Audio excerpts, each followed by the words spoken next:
INAI.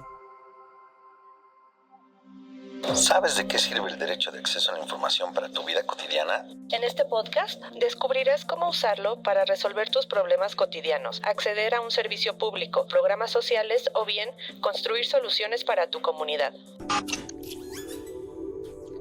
Comenzamos.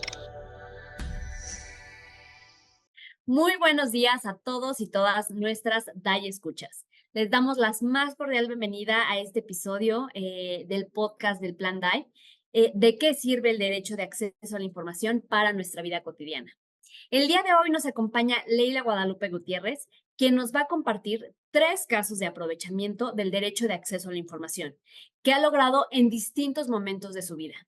Querida Leila, muchísimas gracias por acompañarnos y por ser un ejemplo del poder social que tiene este derecho. ¿Cómo te encuentras el día de hoy?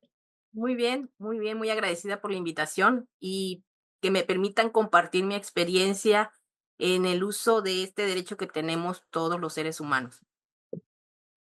Muchas gracias, Leila. Bienvenida. Estamos realmente muy contentos de que nos acompañes porque es extraordinario que una sola persona haya cosechado tantos casos de aprovechamiento y además de diferente naturaleza, un caso académico, otro legislativo y uno más que podemos llamar comunitario, donde beneficiaste a tus vecinas y a tu colonia. Entonces, a manera de introducción y para quienes nos hacen el favor de escucharnos, ¿será posible que nos pudieses resumir en una o dos frases en qué consistió cada uno de estos 3 casos de aprovechamiento antes de que veamos en profundidad cada uno? Ok, uno fue respecto a una investigación que tenía que ver con mi tesis de maestría. Detectamos una problemática de los procesos de entrega-recepción en la administración pública del estado de Tabasco, en la que la normatividad de esos años, estamos hablando de 2000, antes del 2010, 2012, solamente era un acuerdo administrativo, no había una ley de entrega-recepción en el estado de Tabasco. Entonces, esa era la hipótesis a confirmar a través del derecho.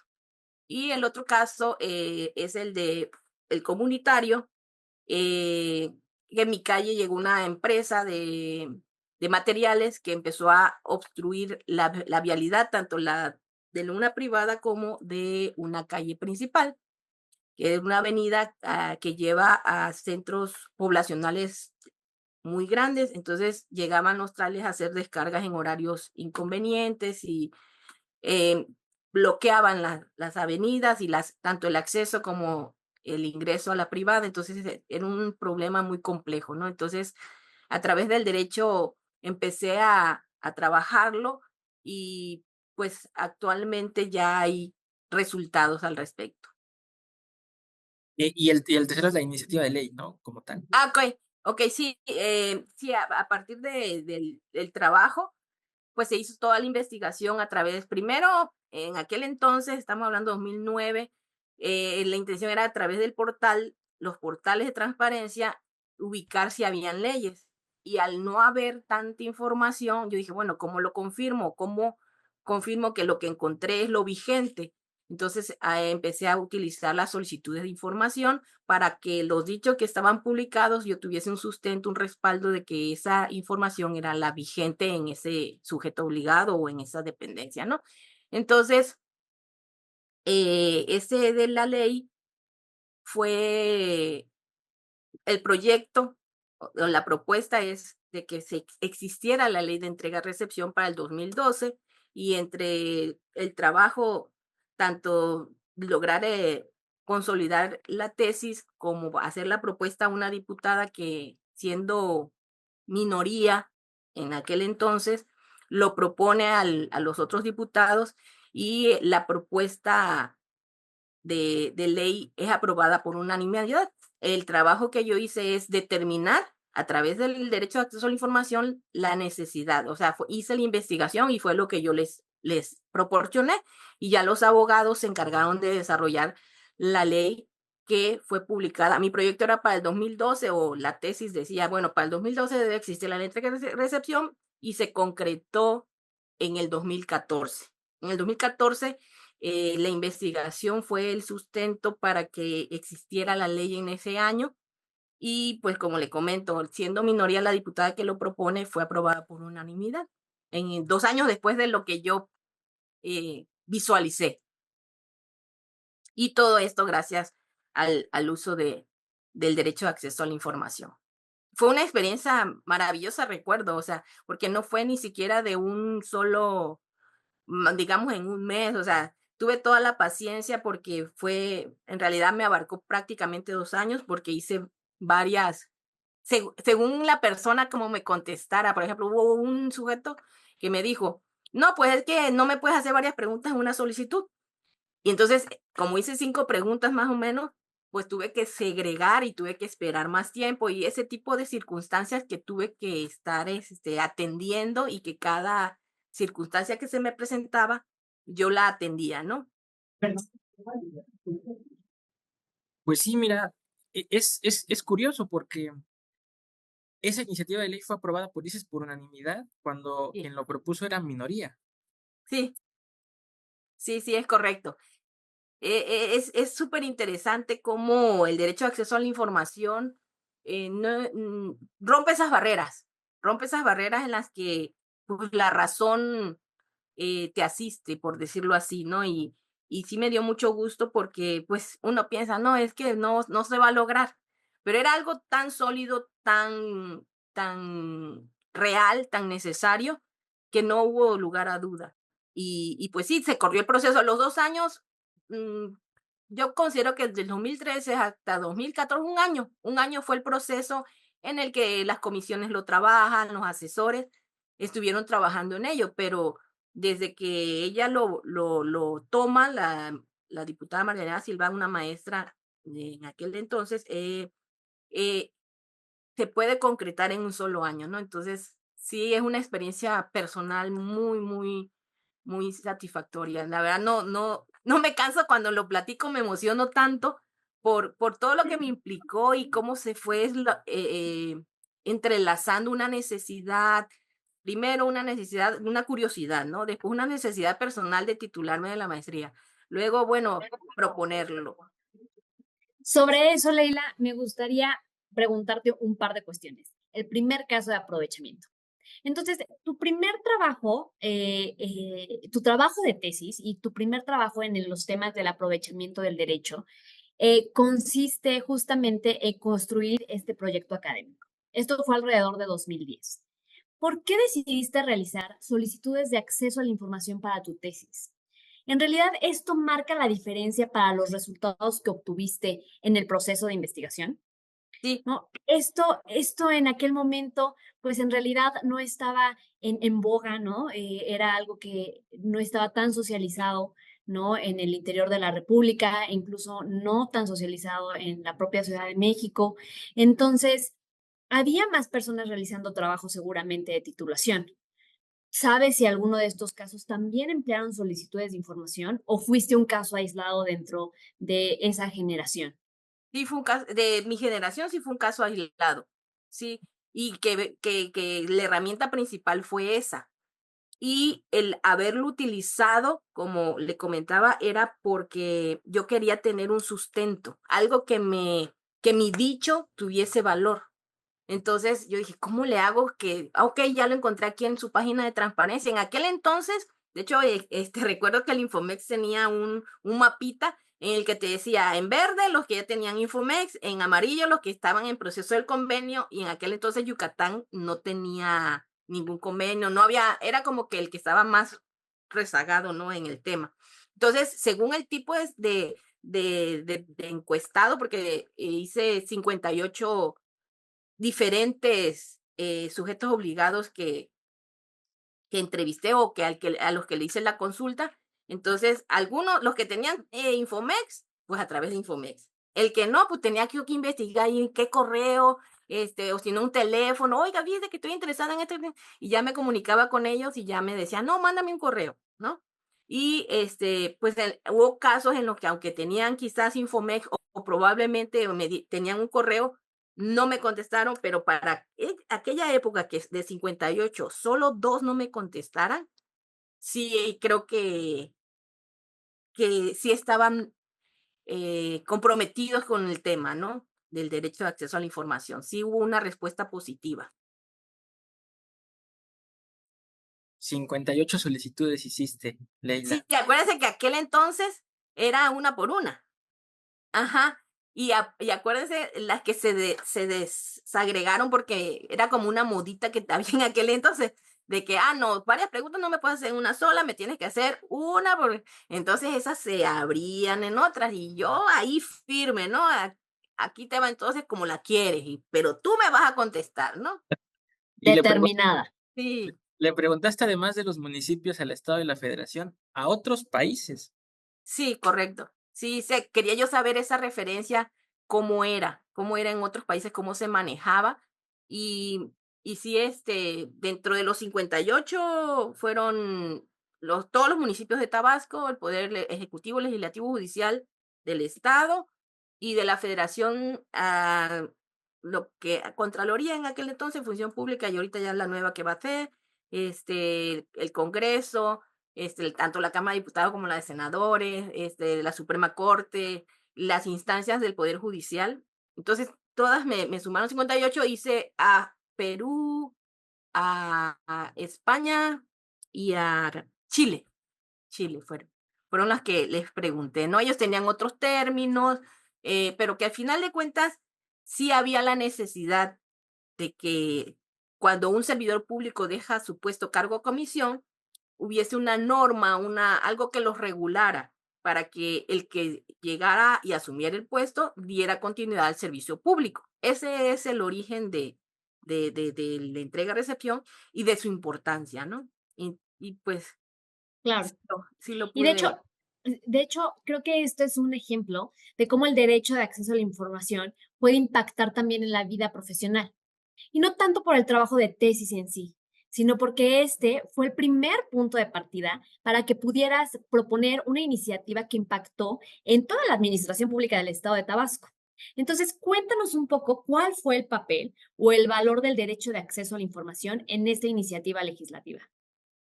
La importancia fue que lo que fue la investigación que por lo general se hace para una ley, ya no, lo que fue el Congreso, los diputados ya no tuvieron que hacer esa investigación, ya la investigación estaba hecha y ya ellos partieron de ahí en adelante en lo que es la elaboración de la ley. Y bueno, definitivamente el derecho de acceso a la información es una herramienta muy importante que debemos de conocer y de saber utilizar, saber que es nuestra aliada, que es nuestro aliado este derecho y que podemos resolver cosas que tienen que ver con quienes administran o generan información pública, ¿no? Oye, Leila, y en el ámbito personal, ¿qué se siente haber tenido la oportunidad, ¿no? A través de mecanismos ciudadanos, de haber influido de esta forma en tu entidad federativa? Es una experiencia muy especial, o sea, porque muchas veces o en la actualidad estamos acostumbrados a generar cantidad, ¿no? Y en mi caso, esta investigación fue como tejer algo que te requiere tiempo, que te requiere análisis, que te requiere enfocarte. Entonces, digo, bueno, quizás me llevó todo este tiempo, todos estos años, desde la experiencia, porque tengo que contar la experiencia laboral, ¿no? Los años que estuve en el departamento para concluir en esa inquietud, esa hipótesis, hasta el desarrollo, toda la investigación a través del derecho de acceso a la información, hasta que se volvió un resultado en lo que es la ley de entrega-recepción. Entonces, sí es súper interesante, súper satisfactorio y es una experiencia que cuando me preguntan, no me canso de platicar y de compartir porque Y te llena de muy orgullo. buena. Sí, sí, sí, la verdad que sí, Así y debería me ser. gusta compartirlo mucho con las personas que están en un momento parecido de algún tipo de investigación, algún tipo de análisis, porque sí te ayuda, te alienta a que, bueno, yo hice desde ese punto de vista, pero a ti te puede servir en tu investigación, no sé, de cualquier materia, de cualquier perfil, o sea, de hecho, ni siquiera soy abogada, sino Claro. fue una necesidad que identifiqué y que sobre eso versé todas las preguntas que se hicieron a través de las solicitudes de acceso a la información. Fíjate Claro, que con tu caso, como que se demuestra el poder que puede tener este derecho en el ámbito legislativo. Hace un par de episodios también contamos una ley en Tlaxcala que funcionó de forma similar. O sea, gracias a que tienen como un respaldo, en este caso un fundamento con las solicitudes, es mucho más fácil que la ley eh, Claro. proceda. Y además en tu caso, o sea, impactó en toda la administración pública del Estado. Realmente es sorprendente y la verdad que gusto que haya sucedido así. Y sigue contándole a la gente para que se siga animando a hacer cosas Sí, similares. claro. sí, sí, la verdad sí lo comparto mucho. Eh, para cerrar, cuéntanos un poco acerca del tercer caso de aprovechamiento que construiste. ¿Cuál era el problema que existía? ¿Qué solicitudes de acceso a la información llegaste a realizar? ¿No? ¿Qué expectativa tenías, ¿no? Cuando se realizaron estas solicitudes? ¿Y cómo es que terminó la historia? ¿Se resolvió el problema? ¿Tuvo algún impacto? ¿No? Si nos pudieras contextualizar y contarnos un poco de este tercer caso, te lo agradeceríamos, Leila. Ok, mire, en el caso, ese fue de la vida cotidiana. Ese fue que se llegó a sentar una empresa en el acceso a donde vivo, que es cerrada, y pues era de materiales y llegaba periódicamente, o sea, no había ni siquiera una fecha, un horario, llegaba transporte público federal. Entonces podía ser hasta de doble remolque y pues querían en su ingenio eh, que el tráiler entrara a lo que era su garage o su área de descarga, pero su área de descarga quedaba hacia la privada. Entonces, si el tráiler maniobraba, se quedaba atorado, lo que pasara, bloqueaba el acceso o la salida de la privada. Y si quedaba mal, bloqueaba el acceso a los centros de población que quedan cercanos ahí, que son muy grandes. Entonces, se hace un tráfico impresionante y pues a mí me tocó empezar a presenciar que en la hora que yo salía de mi trabajo, encontraba yo, ya veía yo el tráfico, ya sabía yo dónde estaba, ya iba yo con la cámara preparada, ¿no? Foto, video, lo que pudiera yo. Y entonces ahí cuando yo tenía oportunidad le tomaba foto a los camiones o videos, a las placas, a todos los, las evidencias que pudiera yo tener. Primero empecé a documentarlo. Y después yo dije, no, ahorita voy a ver qué está haciendo tránsito al respecto, ¿no? Y hago una solicitud. Y la planeé de tal forma que no hubiera lugar a dudas identificando en qué colonia, en qué calle, en qué este, coordenadas, por decirlo así, em, los horarios, que versara preguntando si había multas respecto al uso de en horarios que no son correctos, que entre el Servicio Público Federal a la ciudad. Y entonces, tránsito en los últimos 5 años, ¿no? Para no que me digan, no, pues no. Y dije, bueno, ¿qué creen que me contestaron? ¿Cuántas multas? Cero, cero. Cero multas. Cero multas. Entonces, yo lo que pienso es que Tránsito dijo, aquí algo está pasando. ¿Por qué?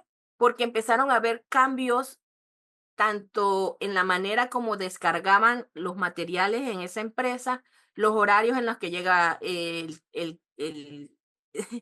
los vehículos. Y yo como todos, yo tomo fotos de todo y video de todo. Tengo fotos de cuando se quedaba ya atorado todo y tengo fotos hasta de hace como 3 días, porque para mí es un problema que ahí sigo vigilando, ¿no?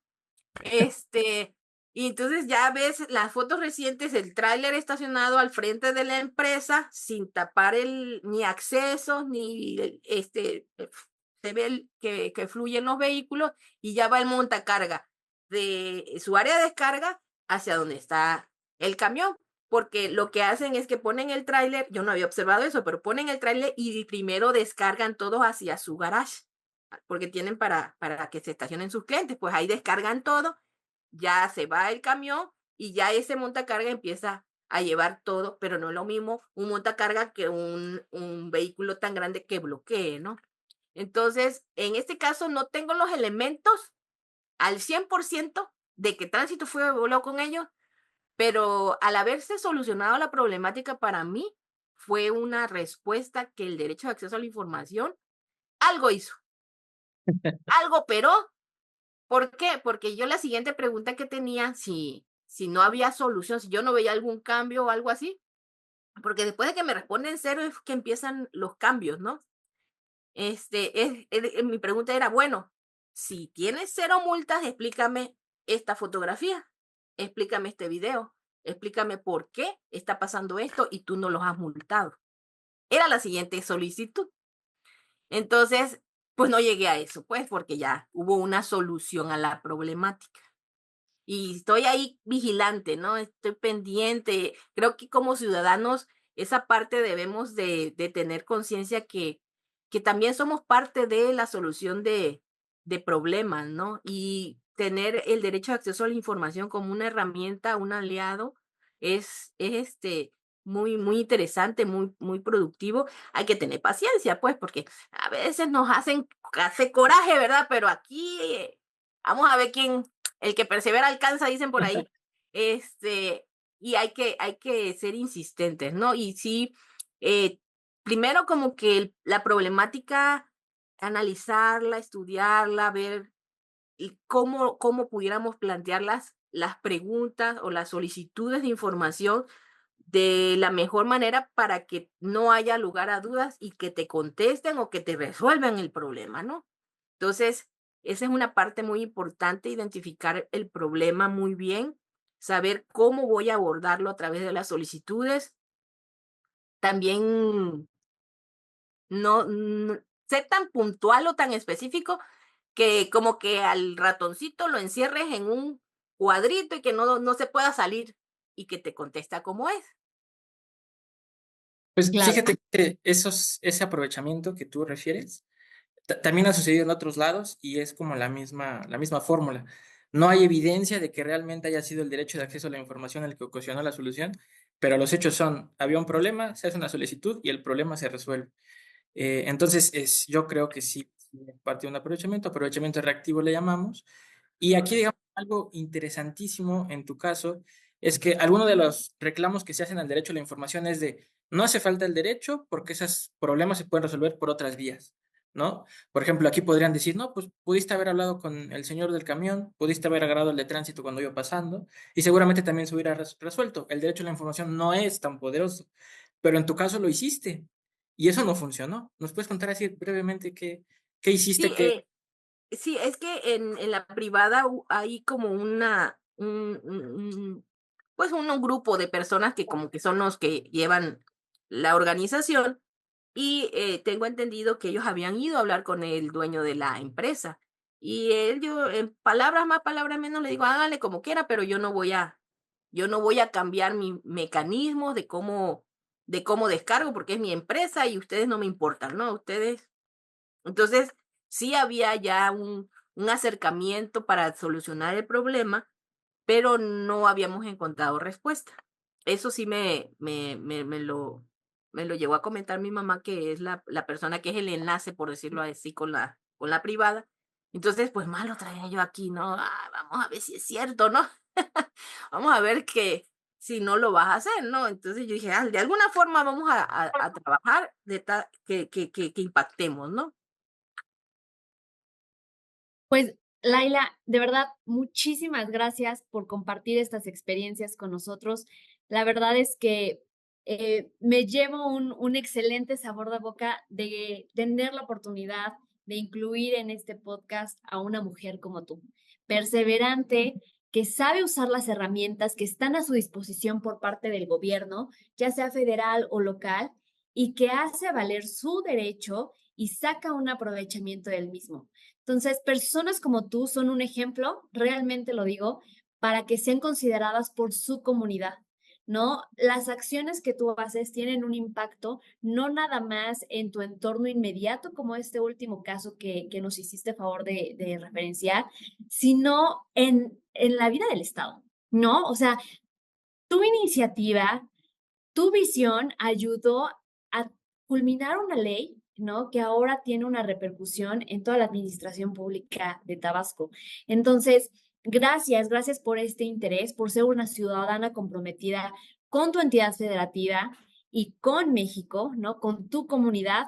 La verdad es que personas como tú se necesitan todos los días en cualquier lugar, ¿no?